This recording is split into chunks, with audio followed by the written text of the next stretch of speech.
Welcome everyone, and thank you all for attending today's webinar. We're going to be talking about how you can go ahead and supercharge your IRA with short-term rentals. And we're going to go ahead and get started. I'm Renika Lightborn, and I'm really delighted to have Rich Munroe from Diamond Edge Properties. He's an Airbnb superhost, but also a true ambassador and community leader for the short-term rental space. So again, Rich, thank you so very much for being our featured speaker today. So he's going to cover some general principles of short-term rentals, how to, some things to consider with management services, and then also to give us his post-pandemic outlook for short-term rentals as a whole. Before I turn it over, I just do want to give you just a high-level overview of what self-directing is, if it's a relatively new concept to you, let you know some of the different options, and of course, how to get started with us once you are ready to do so. If you have questions, feel free to type those in the question box. We will allocate some time at the very end just to get those answered for you. So again, I'm Renika Lightborn. I'm one of the business development specialists. I've been with Advanta since 2019. I'm also a client prior to joining, so I actively self-direct my IRA as well. If you have any specific questions or you want to talk through your scenario, definitely feel free to give me a call or send me an email. I'm happy to help.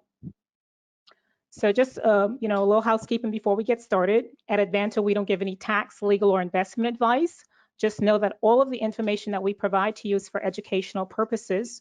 So we encourage you to do your own due diligence, confer with your professional team like your CPA, your attorney, or your financial advisor before you make any investment. Just a little bit about Advanta and who we are. We are recognized as one of the leading self-directed IRA administration companies in the industry. We've been in business for nearly 20 years. Our headquarters is located in Largo, Florida, but we do, have an office here in Atlanta. We work with clients nationwide as we have well over $1 billion under our administration. In terms of separating ourselves, we focus on providing that high quality concierge style service to our clients, meaning once you do open up an account with us, you will have a dedicated account manager, a direct point of contact. And then also too, our commitment to providing you educational content that's second to none, that features guest speakers and experts like Rich. So exactly what is a self-directed IRA? Very simply, self-directing just simply means that you get to control your retirement funds. You get to decide what is it that you want to invest in, what works best for your retirement account. You can invest in the likes of real estate, so whether it's going to be a fix and flip project or a rental. Today we'll focus on short-term rental. You can certainly have your IRA act as the bank and do some lending, or invest in the likes of notes and mortgages. You can use qualified retirement funds to invest in private equities, startup companies. Pretty much the list goes on and on in terms of the options available to you. The only two things that you cannot invest in is life insurance and collectibles. Everything else is on the table for you in terms of what you can do and how creative you can be with self-directing. So why do people choose to self-direct? You can look to self-direct for any number or combination of reasons. I'm just going to highlight 3 of them. One, if you have funds that's sitting idle in an old 401k, you can elect to roll those over to use it as your capital to make that investment, as opposed to tapping into your personal savings or taking out a loan. Another reason in terms of self-directing, or why you may choose to, because you want to truly diversify your account as opposed to just being stuck in the stock market. And then also too, the volatility, the ups and downs of the stock market, no one really has control over that. So you may look to invest in real estate. As we know, it always holds some value. And then finally, the tax benefits, having those profits, those rents flow back into your IRA account, tax-free or tax deferred, depending on the type of account that you have. In terms of the different account types that's available to you, you can certainly look to self-direct a traditional or Roth IRA. If you're self-employed or you have a side business, you can self-direct a SEP, simple, or a solo 401k. A solo 401k is very similar to a 401k at a W-2 job. Any former employer plan, like a 401k, 403b, or TSP type plan, can be self-directed. Some lesser known accounts or educational savings accounts. Also too, we've seen an increase of clients opening up HSAs, health savings accounts, to cover medical related expenses. The key thing that you want to remember is the different contribution levels vary based on the account type. And then with a Roth, the distribution is tax-free at retirement as long as you've had the account for at least 5 years. when you're looking to get started with us, we've really streamlined that process for our clients in 3 simple steps. First and foremost, step 1 would go through complete the appropriate paperwork. For the IRA, you can do that electronically. We'll be there to walk you through that process if you have any questions with the application. Step 2 is funding your account. There's a couple ways you can fund it. You can use a combination of all 3, or if you have that former employer plan, you can roll it over. If you have an existing IRA, you can look to transfer as much or as little as you need to make the investment. It's no personal tax liabilities to you to do so.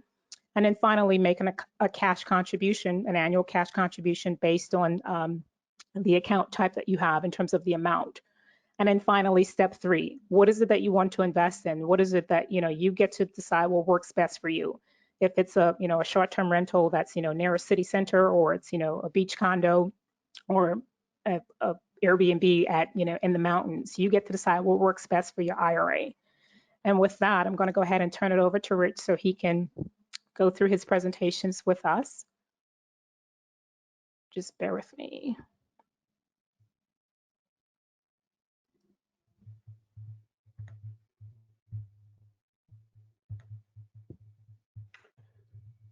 All right, thank you so much, Renika, for having me today on the presentation. I look forward to educating everybody on this awesome opportunity in the sharing economy with short-term rentals and Airbnb. As Renika mentioned, we're going to kind of hold questions till the end. And so as we are going through the presentation, feel free to put your questions out there as you're having them come up, as we go through the presentation. And then we're going to definitely allocate some time towards the end here to cover that. So just a little bit of background on me. I've been in real estate for about 20 years now. And my main background in the beginning was in the consumer finance space or consumer debt buying space. Started with Sprint back in '87, and then started with a startup company in 1992 in Atlanta. And for those of you that are familiar with this, there's a whole secondary market of debt buying that occurs for lenders and banks to sell off their delinquent accounts that they don't want to focus on. And so that was our specific business. We kind of grew that business, and into 2002 became very active with the legislative activity. Like most industries in '08, that industry got hit pretty hard with the financial crisis, and basically a lot of the banks stopped selling debt. And so that what allowed me to kind of pivot over to real estate. And we started tax lien and tax deed investing. And it's a very similar dynamic to the consumer debt buying space. You've got a debt associated with it. It's actually quite good for investing with IRAs. We started it with our self-directed IRA and investing into tax liens. And so tax liens basically gave us an opportunity to really learn from the beginning real estate. Most of the time these properties were 2, 3, 4, 5 years vacant. And so we got to see the worst case scenario for rehabs and understanding how the pricing works and selling that off to other investors to do the rehab. Through that business, we started doing our own rehabs. We also started doing our own rental portfolio. And it's really the traditional rental portfolio that allowed us to take a look about 3 years ago at the short-term rental model. And for all the positive things that short-term rentals bring to the table, as an investor, the property stays in much better shape. It's professionally inspected and cleaned in between each guest stay. The property itself, ends up comparing it to a traditional tenant is less wear and tear than you would think, even though there's more people coming and going. So we kind of decided to make a pivot and change over our business to short-term rentals only. So anything that we had as a traditional rental, we ended up converting over to a short-term rental. And as many of you may have already been investing in rental properties, the headaches involved with a year or 2 or 3 years having a tenant there. And then when you have them move out, you have to kind of do a mini rehab all over again to get the property back up to shape. And so, as well as delinquencies, right? People that aren't paying their rent on time. We have a lot of that going on now, obviously, with the pandemic. And so for us, the shift over to short-term rentals kind of made sense. We're going to go over some of the numbers as well. You'll see that it's really potentially 2 to 3 times the monthly revenue that you can get. And so for me, it was kind of a light bulb moment in terms of us pivoting and shifting over. We only do rehabs today as well if short-term rentals is the exit strategy. And so that is kind of our core focus. We do properties that we manage for other investors, and we also have properties that we own ourselves. And I'll talk a little bit about as well another strategy with this industry called rental arbitrage. And so you can actually engage in properties under a master lease and for the purpose of doing short-term rentals. And there's kind of an investment strategy around that as well.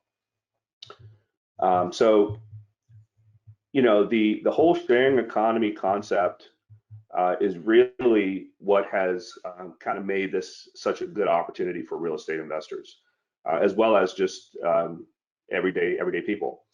There's a lot of families that are actually doing short-term rentals and supplementing their income and paying their mortgage by having this as an option. And so much like Lending Club, Uber, and Turo, Airbnb is kind of a peer-to-peer based activity.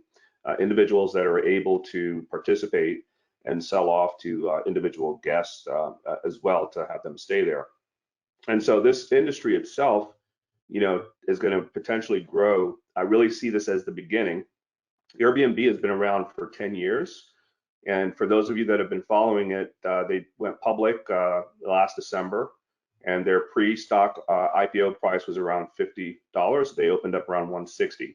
And so they're off to a really good start. You know, this is really the way that I view it, the beginning, because what they've done and what's kind of made them successful is the ability to have homes anywhere have this work with it, right? So you can be in suburbs, you can be in the city. You don't have to be historically a beach or lake or mountain property. And so this is really what's made Airbnb so successful, is creating kind of a community feel of people that want to travel and have a local experience. And you know, so they've got, you know, over 400 million guests that they've hosted since 2008. They've got more than 5 million listings worldwide, and there's over 192 countries that Airbnb listings are currently in. And so for those of you that have stayed at an Airbnb, you may get a good kind of sense for this. You'd be surprised when I do presentations, even when the room's full with real estate investors and realtors, a lot of people still haven't really stayed in an Airbnb or understand the concept. And so with the shift in travel, even before the pandemic, people are traveling in larger groups and in families, and this becomes a much more economical option for them over a hotel. And that's really kind of what spiked the interest. There are multiple other platforms there that are basically trying to do a similar thing, but I think there's a reason why Airbnb is successful is they created this community sense. We actually review the guests and the guests review the hosts. And so there's this give and take and more of a community feel. And I think that's really what drives the success rate with Airbnb. So it's not much different than if you are looking for a starting point on real estate. You know, it's kind of location. However, you can be very successful with this business, like I mentioned before, no matter where the property is. We have properties that are in the suburbs that do very well, and we have properties that are in Midtown Atlanta and downtown.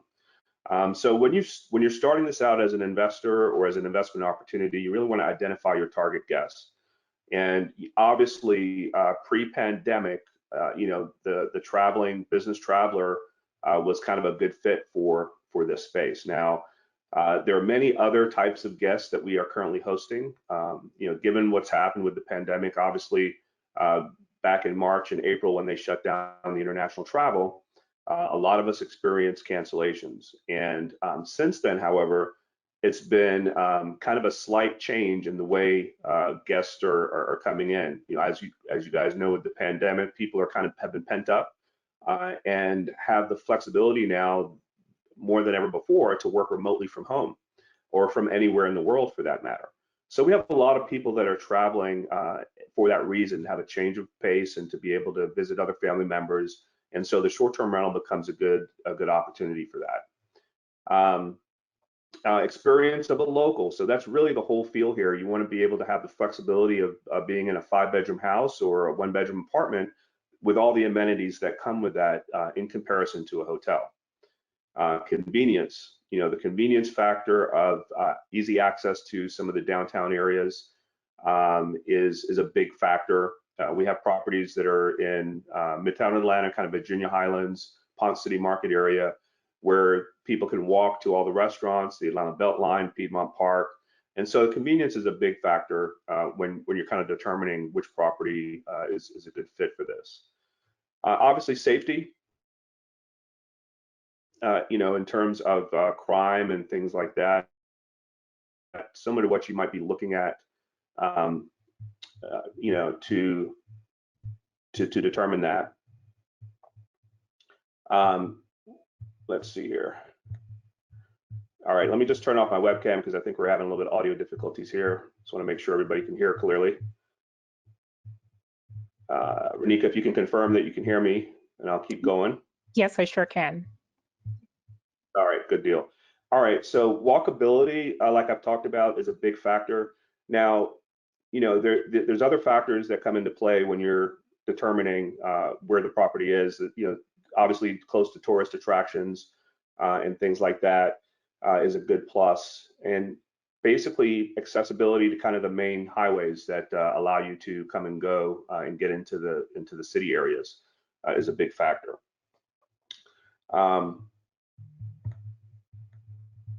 So when we look at the marketplace and determine kind of pricing, it's a little bit different than a traditional rental, right? It's pretty straightforward. On a 12-month lease, you're going to get $1,500 a month for 12 months, and you're off to the races. And you know, obviously, with short-term rentals, it's somewhat of a moving target. Every month, it's going to be a little bit different.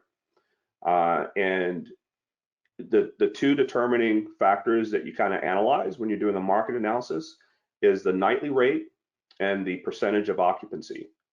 And so depending on all those attributes we talked about, accessibility, convenience, safety, that drives those two factors, the nightly rate and the occupancy rates. And so, you know, in Atlanta, and just to kind of give you guys a sense of how the pandemic has affected the short-term rental space, this is a snapshot of the average nightly or daily rates and the occupancy rates on all of the listings across the city of Atlanta pre-pandemic. So there are about 10,967 active rentals that average 150 a night and 58% occupancy. And so keep in mind that's an average across all property sizes. They also have properties that are renting out individual rooms as well, besides entire home listings, and that kind of shows you the percentage difference on this slide as well. You know, so pre-pandemic, 10,967 active listings. The current environment in Atlanta is 7,600 active listings. The average daily rate's gone down to 144 and the occupancy rate's down to 55%. Now, keep in mind, again, those are averages, right? So you can see it's about a 30% deduct in the active listings that were available pre-COVID and in the current environment. There's a couple factors there. Obviously, folks that were not able to have enough reserves in place that were doing this as a business had their listings fall off, especially if they were doing a master lease and didn't have the appropriate reserves there to keep going. A lot of the listings that people were doing in their homes, obviously because of COVID and not having that shared environment, there's been a deduct there as well. And you know, so here's the good news. You know, as folks that are still actually active in this space, there's less listings available, and there's still somewhat of a higher demand. We have all the things that are occurring, that life happens. People are still relocating to different cities. People are still having a divorce. They're still having insurance repairs done on their primary residence and need temporary housing. And so we still have a very high occupancy rate as a result of that. The other major impact here too, which is kind of stating the obvious, the hotel industry obviously has taken a huge hit with what's been going on. In addition to the inability of keeping up with making sure there's properties that are fully disinfected and being able to maintain social distancing and things like that. And so those are two major factors, I think, that have kind of driven the volume and made this continue to be kind of a steady business. And so here's kind of a slight price breakdown on private room versus entire home and shared room. Airbnb got started with 3 founders in San Francisco that was basically, they recognized that there was a conference in town and all the hotels were booked up. And so they rented out their couch and a blow-up mattress. And that's really the first hosting of an Airbnb guest. And so the concept still exists today, where people are actually renting out their couch for $35 a night as a listing, and still exists today. Same thing with private rooms. You can rent out an individual room. And then obviously what we focus on, our primary focus is entire home listings. We kind of make sure that our model is kind of fit for that type of a listing. The private home and shared rooms are somewhat of a different animal in terms of the way that you would run that business. So occupancy rate, this is a seasonal business. And so you are going to have ebbs and flows with your occupancy. As I mentioned before, this is an overall average occupancy across all listings. So the 55%, we have listings in some of the midtown areas I talked about that average about 75 to 80% occupancy. As it is a seasonal business, it does kind of have more higher occupancy and higher pricing during the summer months and spring months, and less during the winter and fall. So it does have a seasonality component to it. Just wanted to briefly cover like some of the other areas. We've recently expanded down into the Tampa market, and same thing there. So if you see where those listings are, they're not necessarily along the water or near beachfront places. All the Airbnb listings are kind of scattered all over. VRBO and HomeAway are still good platforms to list on as well. And so that kind of shows you the breakout there in the Tampa market, with the occupancy rate being a lot higher at 67% and the average daily rate at 124. And so the beautiful thing about this business is you can do it anywhere in the world. We have property in Montego Bay, Jamaica as well. Obviously, it's completely shut down right now because of COVID, but the same model can be replicated across the world in terms of the ability to run this as a business. Just another quick look at the St. Petersburg market. As you can see, a higher concentration along the beaches, but nonetheless, you still have properties that are in the suburbs and in the city of St. Pete that do well as well. And then I just did a small snapshot of Bradenton, just to kind of give you a sense of the makeup. So that whole Tampa area is your 30-40 minutes from a lot of different beaches, Clearwater Beach, different locations. And so that's a good market to be in as well for this business. Okay, so I wanted to demonstrate, just so that you can kind of visually see, this is an example of one of our 2-bedroom apartments or 2-bedroom condos in Atlanta. And the average nightly rate and occupancy on the guest stays. And as you can see here, there's basically 6 different guests that stayed during the month for a gross rental total of $3,139. And so that 2-bedroom apartment, actually, I'm sorry, this is a 1-bedroom apartment, my mistake. That 1-bedroom apartment rents for about $1,200 a month. And so as an investor, if I just wanted to rent it as a regular rental, $1,200 a month is what I could get as a market price. As you can see, based on the average nightly rate and the high 87% occupancy, we're grossing about $3,100 on that particular property. And so you can see the spread, and why they call it rental arbitrage. You're basically arbitraging between what you can rent the property for and what you can basically expect in gross rental revenue. The next example is a 2-bedroom, and this one can rent for about $1,500 a month. And same thing here, because it's a 2-bedroom, it's a higher nightly rate, not as high occupancy, but as you can see, those two numbers kind of go up and down depending on the type of property.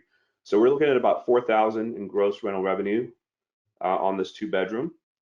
And basically, you know, you can expect on a 2-bedroom, what we try to maximize the number of people that can sleep. So we usually have 2 bedrooms that can sleep up to 6 people. And so we'll have 2 queen beds in each of the bedrooms, and then we'll do a queen sleeper sofa in the living room to accommodate sleeping 6 people. So you always want to maximize the number of people that you can sleep in order to be most profitable. So now I know I want to stop for questions here in a minute, but before we do that, I wanted to kind of give you just another deeper dive on a comparison of the short-term rental market to a traditional rental. And so this is a typical analysis that we do. This is a large home in the suburbs of Atlanta, a 6-bedroom, 6-bath home that you can, we can either buy it as an investment, or we can do it as a rental arbitrage and do a master lease. And so the market rent on this property is around $5,500 a month. And I know this slide is small, but I just wanted to show you the differences. You know, your occupancy rates in January, February, March are in the 55 to 60% range. Then once you get to June, July, August, you're getting closer to 70%.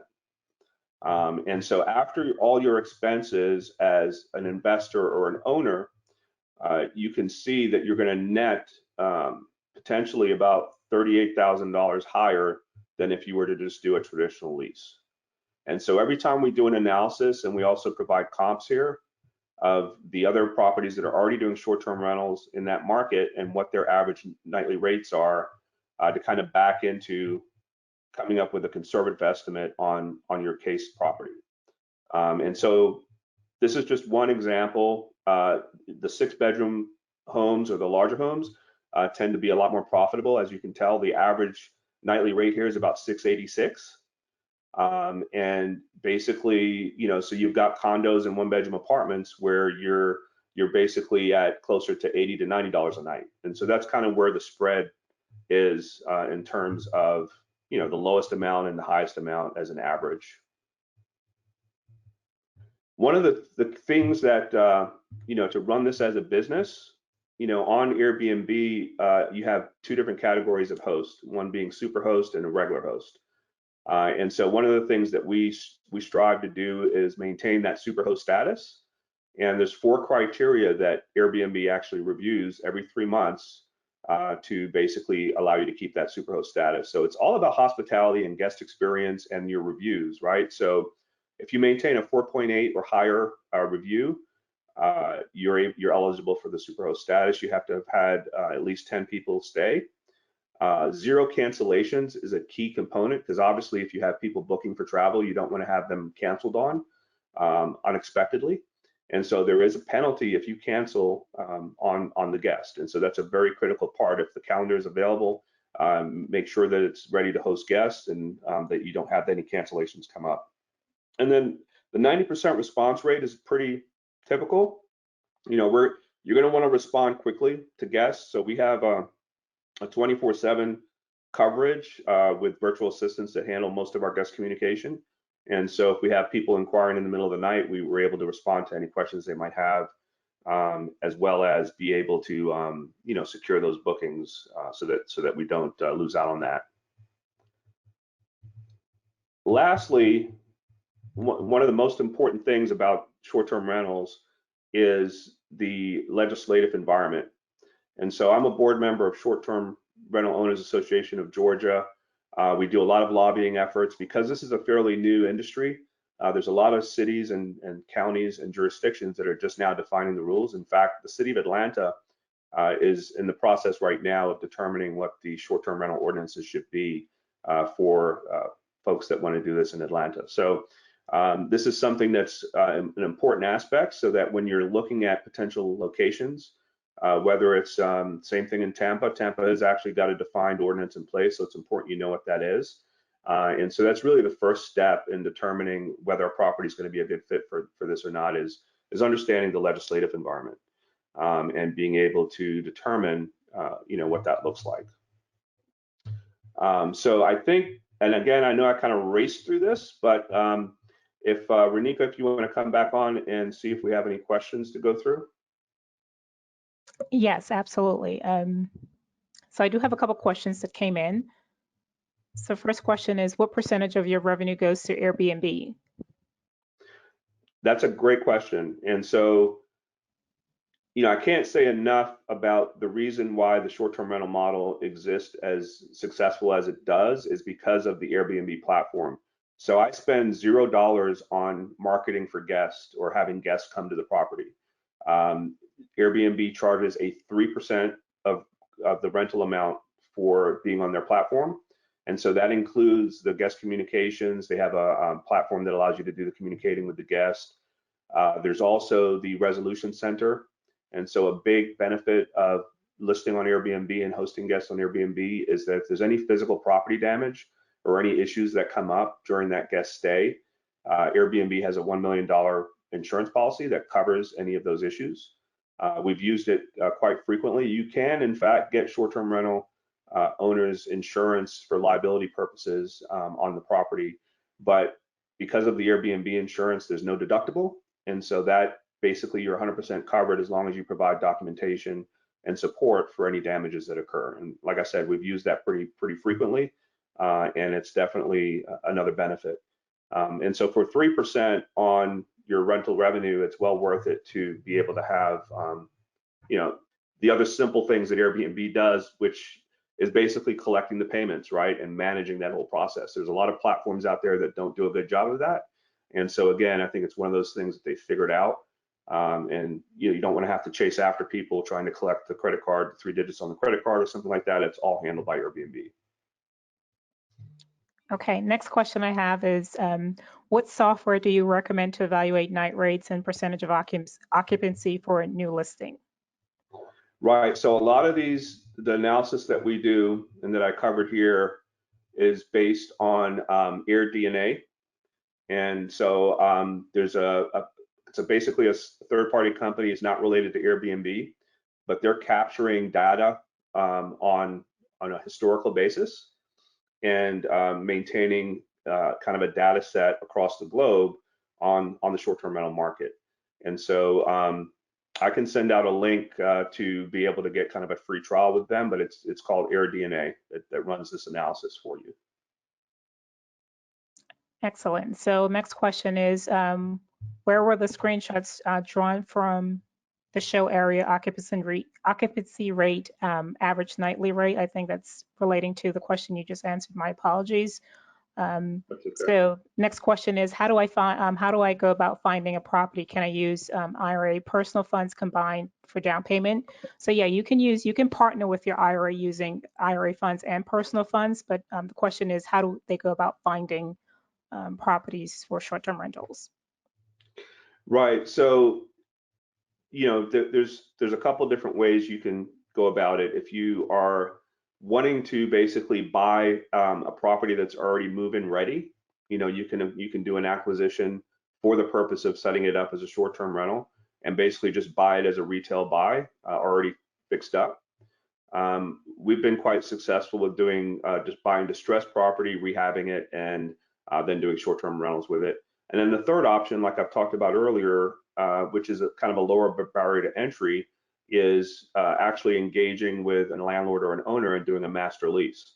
And so you can do a 2 or 3 year lease with minimal startup, probably around $3,000 for the first month and the security deposit, and another $7,000 or so, depending on the size of the property to stage it. So for as little as $10,000 or $15,000, you can get started with a property by doing a master lease strategy.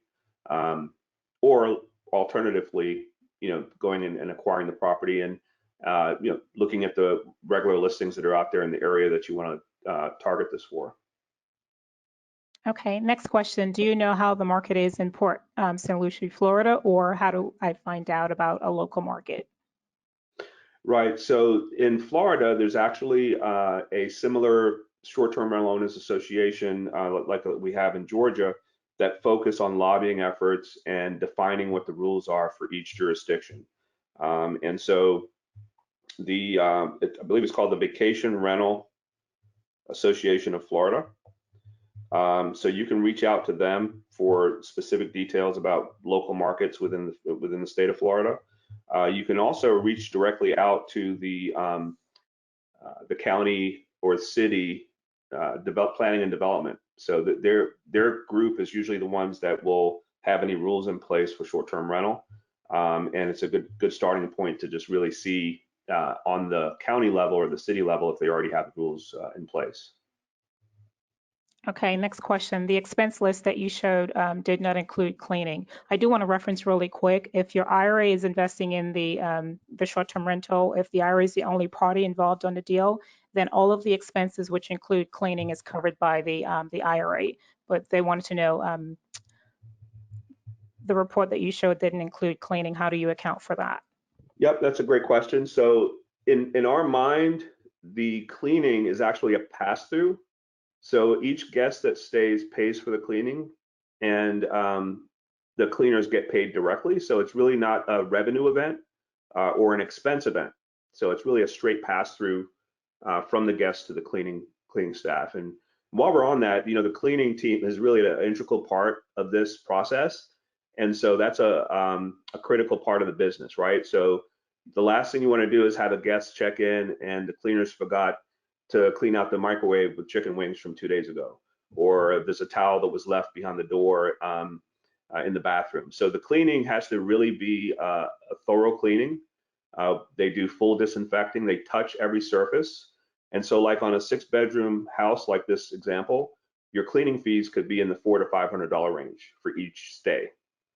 And that's something that you don't want to discount or budget on. You kind of get what you pay for. So that's a critical part of the business. Very quickly you can get bad reviews if you don't have the cleaners that are doing the right thing. Okay, next question I have is Airbnb better than VRBO, and what's the difference? Right. So VRBO is a great platform and does a lot of similar things that Airbnb does. The difference is that you're going to want to determine which platform or both platforms. Most of our listings we're listed on both platforms, and we use a channel manager to basically manage the calendar and some of the interaction. So if you have a beach property or a lake property or a mountain property, most definitely you're going to probably get most of your guests from VRBO HomeAway, and alternatively less from Airbnb. Now, if you've got a property in the city or in the suburbs, it's not necessarily attached to a vacation type setting, you're going to get 80 to 90% of your guest stays are going to come through Airbnb. So it just depends on the location and the type of property, but I would recommend utilizing both platforms. Okay, next question. What channel manager do you use? I use Guesty, which is it's basically a channel manager that allows you to do a lot of the guest communications, whether you're on multiple platforms. There's a lot of automatic messages that can be set up to automate the business, and then it also has tools to be able to communicate with your team. And so keeping up with the calendar for the cleaners and for maintenance on the comings and goings, a lot of that stuff can be automated with the channel manager. Okay, next question I have. What insurance, if any, do you purchase to cover liability concerns with a master lease or arbitrage? So there are a couple of different companies that provide specific policies to short-term rentals. One of those companies is called Proper, Proper, and then the other one is called CBiz, CBIZ, Vacation Rental. And so these are policies that you can get that are actually replacing your regular homeowner's policy, but it also includes the additional coverages for liability, and especially if you have a pool at the property or something like that, you want to make sure that you've got additional coverage for that. So the insurance line item I have here, it's usually the cost of the insurance is usually a little bit more or equal to what you would get as a regular policy. And so you can kind of get that in replace of. You don't have to have two. Okay, so I have, yes, the webinar is recorded. It'll be uploaded to our YouTube channel within 24 to 48 hours, so you can always access that. Also, too, if you'd like a copy of the slides, I'd be happy to send that out to you. Next question is, do you teach a boot camp on short-term rentals? Yes, we do. And I keep saying we, I forgot to mention in the beginning, this is a family business. So my wife, Marva, is involved in the, very much involved in the business. She handles all our staging and managing the cleaning operation, which is really a lot of where all the heavy lifting occurs. And so we do, pre-COVID, we were doing full day workshops in Atlanta at various different locations. But now we are doing on a quarterly basis, kind of half a day virtual webinars to go into a more deeper dive on how do you set up your short-term rental, what are the things that you should be getting to get it set up in the beginning, a little bit deeper dive on the market analysis, and really on getting set up. So that is something that we do. If you want to cover Diamond Edge Short-Term Rentals has a Facebook page. If you want to follow that page, we always have updates on when we have our meetings coming up. And then we also have a Facebook group called Atlanta Short-Term Rental Investors. If you want to join that group to kind of stay in touch with some of the things that we're doing. I also do monthly meetings for people that are specifically either wanting to learn more about short-term rentals or are already doing it, and we kind of share best practices as well as talk about some of the tools that we can use in the business, and then keeping up with the legislative efforts. So we have monthly virtual meetings that we do as well. Excellent. I have several more questions. I do want to interject and comment about a question about relating to the IRA. So the question is, can I use self-directed funds to buy an investment like a beach condo and then manage the rental yourself? So you can use IRA funds to purchase that beach condo. However, the IRS do have a few restrictions in terms of who's not allowed to transact. So in this case, you can't manage the property yourself. You can oversee in terms of you get to decide what needs to get done with the property, but you can't do the management. So you would have to, hire it out to a third party. I know Rich mentioned that they do management services as well. But if the IRA is involved, you are considered disqualified, so you can't do any of the cleaning or anything like that.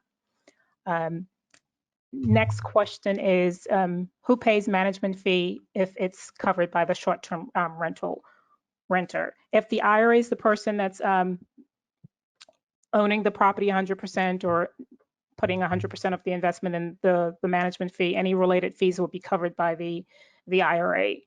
Next question for you, Rich, is don't most condos have restrictions against allowing Airbnb guests? Do you know, can you comment on that? Yeah, absolutely. So that's a great question, and it's a question that comes up quite a bit. And in addition to the legislative ordinance understanding, that's equally important, if not more important, in the beginning to understand when you're looking at different opportunities. So most condo associations and homeowners associations, if they haven't already put it in their bylaws to restrict or not allow short-term rentals, it's always a risk. And so most of the properties that we have, we tend to stay away from those. There's enough properties out there that don't have those associations along with them. And so it's better to kind of stay clear of those. There are some federal laws that are pending that will basically, they kind of, from a property rights standpoint, are trying to fight that battle on the federal level to prevent condo associations or homeowner associations from outright banning it. But that's obviously still something in the works. So strategically, I would kind of stay away from those in the beginning. There are some slight examples where, like we have a large condo building in the middle of downtown Atlanta that 60% of the building does short-term rentals, and a lot of the people on the board, basically have that in there that it's an approved thing to do. So it kind of depends on which strategy you want it to go off of, but it is a very important piece to look out for. You don't want to start investing time and effort into something that can get shut down later. Okay, next question I have is, do you partner with other investors on short-term rentals? What was the question? Do you partner with other investors on short-term rentals? Like, do you JV with other investors? Yeah, so like I mentioned, we do actually manage properties for other investors, and we can help with a market analysis, and as well as setting up the property and staging the property in the beginning. So that is something that we provide as a service. Okay, next question I have is, so using VRBO is not a conflict with your agreement with Airbnb? No, it is not. The only exception to that is there is a category of properties Airbnb called Airbnb Plus, where it's kind of it's a higher listing criteria that basically evaluates your property and labels it as an Airbnb Plus. If you have an Airbnb Plus listing, that's the only time that you are restricted from having that property listed on other platforms. But other than that, you can list on VRBO. There's plenty of other platforms you can list on as well, Expedia, Travelocity, Booking.com, for example. So there's a lot of other platforms that you can go on as well. Okay, next question. Do you manage property nationwide? Currently, we manage properties in Georgia and in Florida and in parts of the Caribbean, but not nationwide just yet. We're kind of in those two states at the moment. Okay. Next question is, what are your suggested resources for buying furnishing for your units? Like, do you buy them furnished or unfurnished?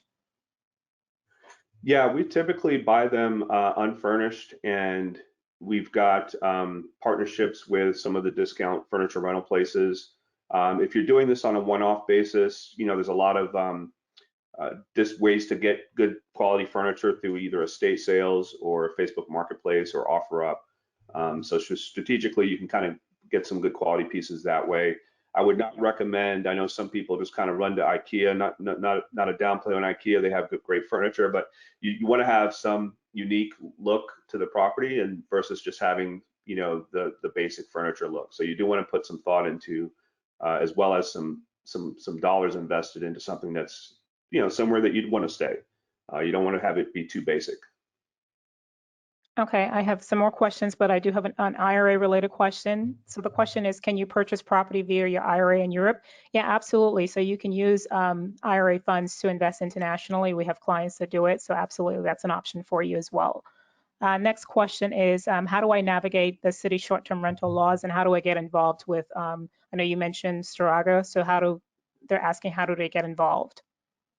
If you go to the Storaga website and join now, there's a way you can either support the campaign that basically contributes towards the lobbying efforts, or you can join as a member.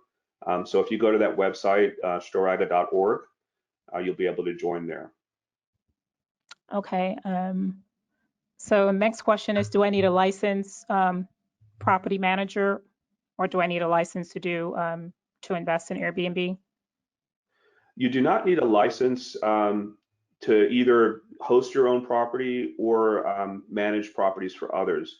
Certain states, it does conflict in certain states with kind of the realtor laws, but the state of Georgia and Florida right now, there's nothing specific that no licensing requirement for you to host a short-term rental. Okay, let's see, I'm going through the next question. So I know you touched on comparing short-term rentals with long-term rentals. Can you talk about how the cash flow numbers in short-term rental is compared to long-term rentals is the question? Yeah, so I know this was kind of smaller font. I tried to demonstrate that here. So the gross revenue for the year on this 6-bedroom, 6-bath house on a short-term rental, as a conservative estimate, is $147,000 on a gross basis. The market rent for that particular property is $5,500 a month, right? So if I just did a traditional lease at $5,500 a month times 12, that's $66,000 in rental revenue. So $66,000 on a traditional lease, or $147,000 on a short-term rental. And that's why I like to analyze it based on the net back to the owner. So the net amount is in like green line, which shows $104,000 at the end of the year as the net back after all expenses. And so you could do a traditional lease on that property and get $66,000, or you can do basically the short-term rental model, and you're at $104,000 in gross revenue. So that's kind of an example on what the differences would be. Okay, I have a next question. So are short-term rentals subject to hotel tax? So in Georgia right now, as of April 1st last year, they lumped in Airbnb sales tax with their internet sales tax requirement.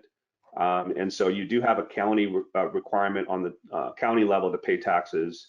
And again, I've kind of been on my Airbnb soapbox, but it's another thing that they do well is once that county or city defines what the rules are, the Airbnb platform will collect those taxes from the guests for each stay, and they'll have an agreement with the city or county to pay them directly. So again, it's not something that you as the host or the owner have to mess with.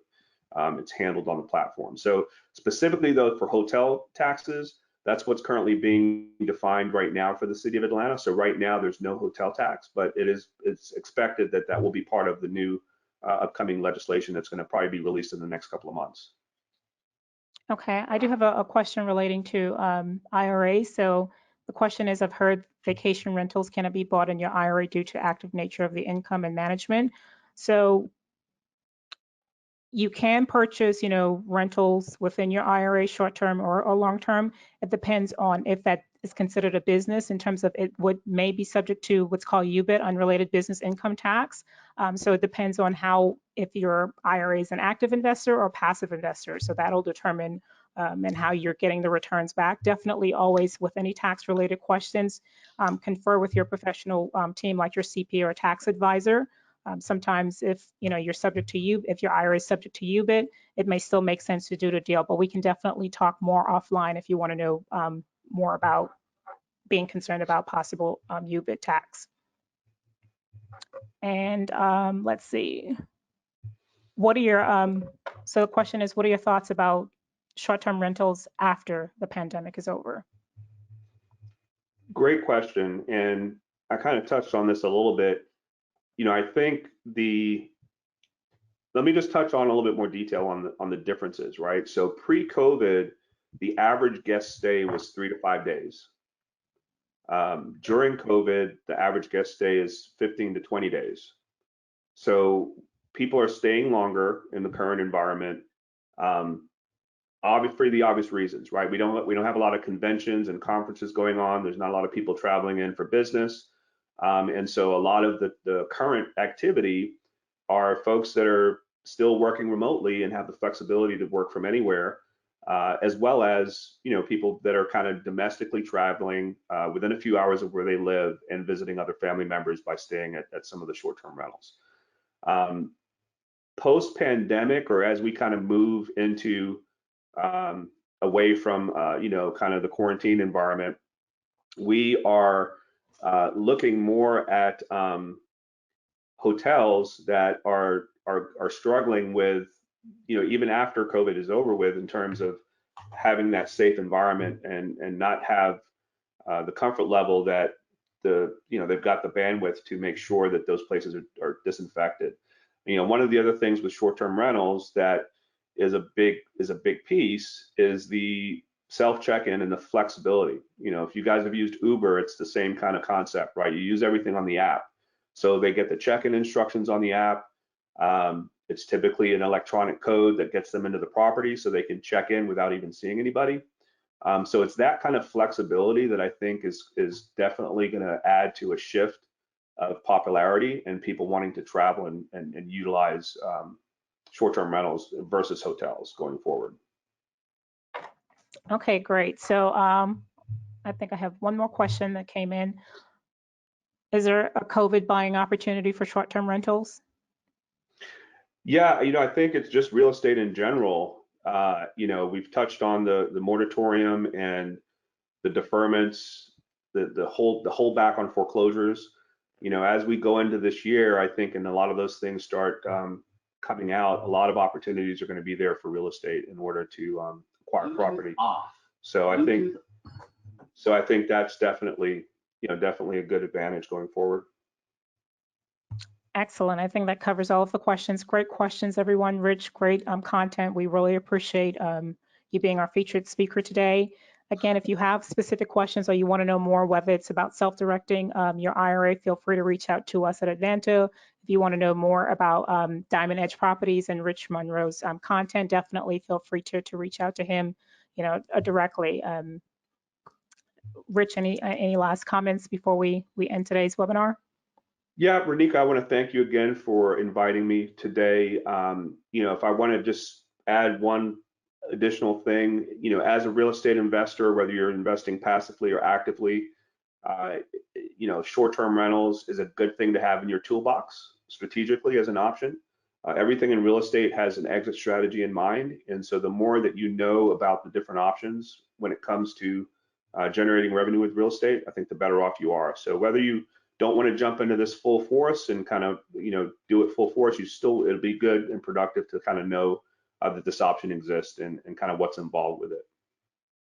Absolutely. And just to piggyback on that, that's the beauty of self-directing. You can be an active investor, you can be a passive investor. You get to pretty much decide what works best for your IRA account.